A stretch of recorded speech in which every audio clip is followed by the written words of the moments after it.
How do I become anorexic? It's a long story. It begins when I was a kid.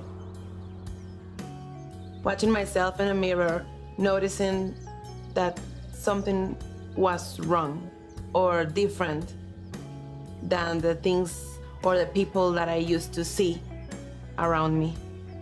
Then the family interferes with your life and start teaching you things. They do the best they can, and sometimes it gets like a little twisted. You know, I remember people in my family telling me that if you're gonna be a fat woman, nobody's gonna love you. So I was like, what? I'm a cereal lover, you know, I love all kinds of cereals. And I used to eat like a lot. And someone told me once, just a pig, you know? And those are words that get stuck in your heart in some way. So at 11 years, I went to the hospital for the first time because I started this diet that I invented myself. It just was lettuce, water, and lemon. So the first time I went to the hospital was for that because I was like hungry, really hungry. And I started feeling a lot of pain on my heart, you know, because I wasn't perfect, I wasn't good, I wasn't beautiful, I was fat. I wasn't Cindy Crawford, you know? And in some moment, I started to believe that I didn't deserve love because I was horrible and fat. And that's how the story begins. When you are not anorexic, you became like the big liar in the world, you know? So I used to go to school, and when I came back to home, my mom, she always asked me like, what do you want to eat? And I used to say to her like, oh, nothing, thank you. I eat a lot in school. I ate a lot of chips and I'm so full, you know? So I didn't eat in my house. Or in the night when they offer me like dinner, I always had a lie, you know, like, oh, you know, I feel sick, or I already eat, and they believe me. Somewhere weird place in my mind told me like I have to do an extra effort to be more thin. So I started looking for diets. I used to eat ice cubes in order to my stomach or my body believes that I was chewing something. And I met this friend, this doctor, that offered me some pills to get thinner. And I said, of course, yes. And they were amphetamines. Like, you need like this recipe or medication papers to get them. And they are bad. They are really bad. You just need one pill in the morning, and you are not hungry for 26 hours. But I used to take 2 because I want to be thinner and thinner and thinner, and I did. I mean, I'm like a tall woman in my country, and I used to weigh just a little. My bones were like out. You could see my whole spine if you watch me from the back. I used to have a lot of hair. I don't anymore. I used to have strong nails.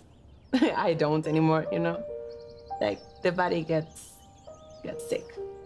And I had this addiction for the pills, not because they have the power, I think now, but my mind has the addiction to get stuff from outside.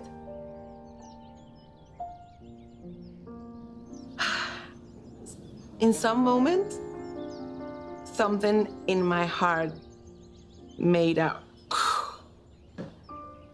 I don't know what it was, because I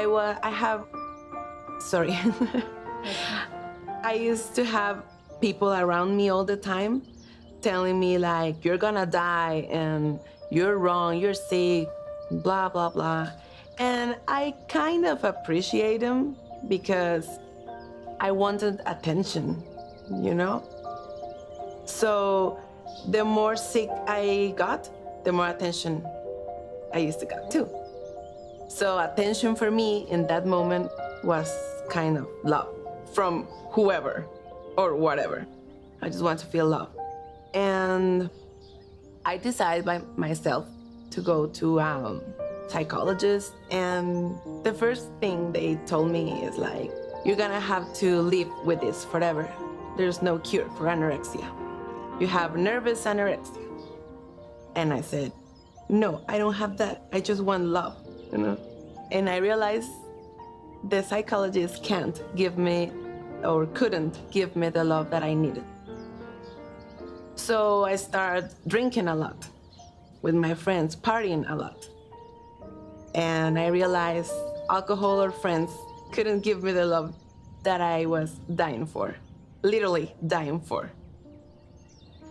And I started shopping like a crazy woman too. But again, I realized that wasn't the kind of love that I was looking for. So I met this guy, a friend of mine, and we started dating.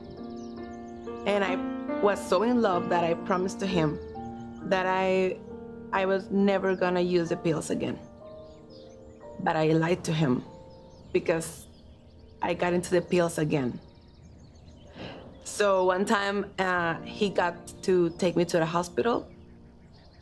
And when I woke up, he told me like, you're the most amazing, beautiful woman I ever met, and I want to spend the rest of the time with you, but I don't want to carry you on.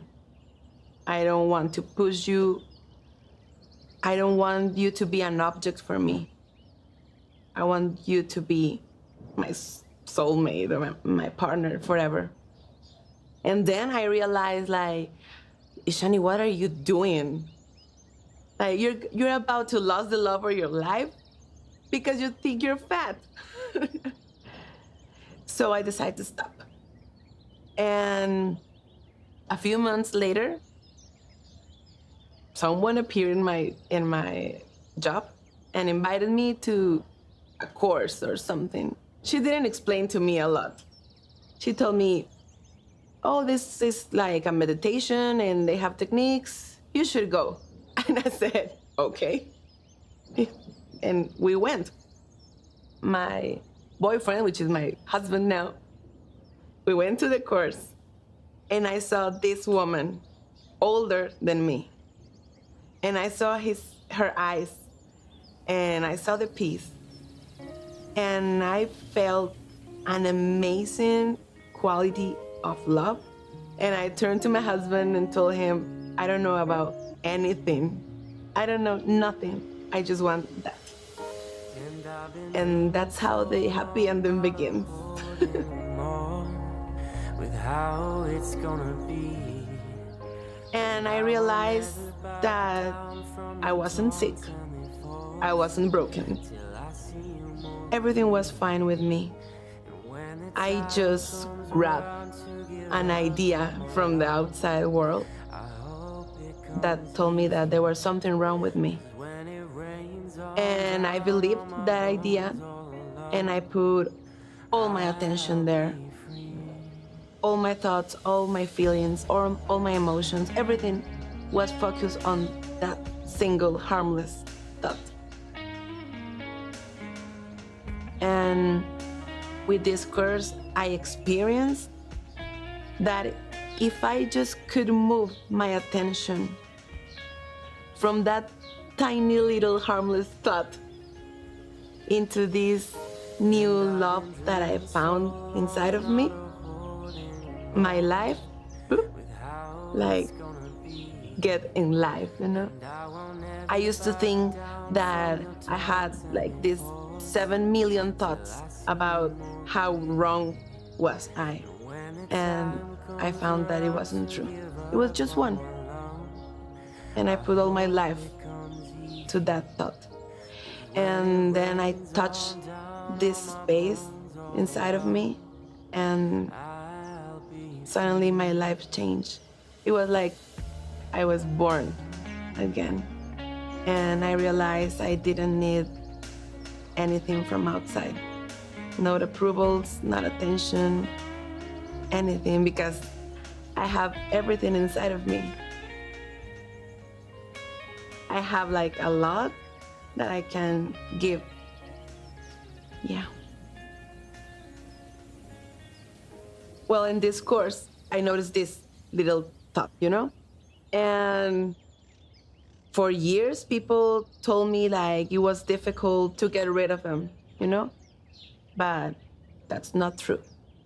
It's super easy. It's just a choice. It's like when you want to choose for a pair of shoes. You want the black ones or you get the red ones. And I choose the red ones, the love. It's so easy with these techniques.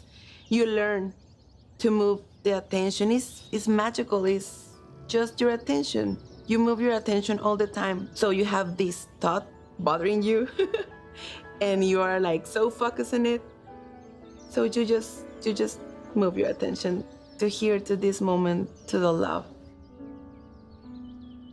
And it doesn't mean that I never think that I'm fat or ugly. Like the thoughts are around me, but I have the freedom to decide if I want to put my attention on the thought or in the love that I love so much to experience. We all have this amazing love and peace and freedom inside. We just have to turn our attention inward.